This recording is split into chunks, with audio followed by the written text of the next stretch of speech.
Praise the lord. ఈ Bible quiz programme మీ కుటుంబానికి చాలా ఆశీర్వాదకరంగా ఉంటుంది అనేది నేను భావిస్తున్నాను. ఎందుకంటే ప్రతిరోజు కూడా నేను అడిగే ప్రశ్నలకు మీరు సమాధానాలు చెప్పాలి అంటే బైబిల్ని తప్పనిసరిగా చదవాలి. అలా కొంతమంది అయినా బైబిల్ చదువుతారు అనే ఉద్దేశంతో ఈ ప్రోగ్రామ్ అయితే స్టార్ట్ చేయడం జరిగిందండి. మొదటిగా నిన్న ప్రశ్నలకు సమాధానాలు స్క్రీన్ మీద చూపిస్తాను చూడండి. ఇంకా ఆలస్యం చేయకుండా ఈరోజు క్విజ్ ప్రోగ్రామ్ని స్టార్ట్ చేసేద్దాం. Question number 1. యేసుక్రీస్తు ప్రభువు 4 రోజులు సమాధిలో ఉన్న వ్యక్తిని తిరిగి లేపాడు. ఆ వ్యక్తి పేరు ఏమిటి?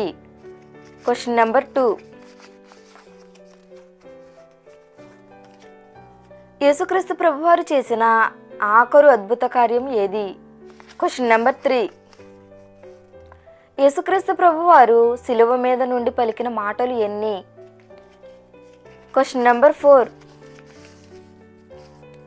కోడికోయకు మునుపు ముమ్మారు యేసుక్రీస్తుని ఎరుగను అన్న వ్యక్తి పేరు ఏమిటి?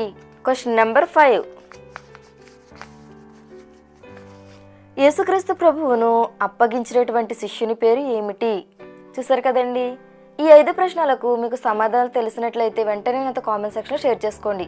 ఒకవేళ ఈ ప్రశ్నలకు మీకు సమాధానాలు తెలియకపోతే నెక్స్ట్ వీడియోలో వీటి సమాధానాలు తెలియజెప్పడం జరుగుతుంది. Praise the lord.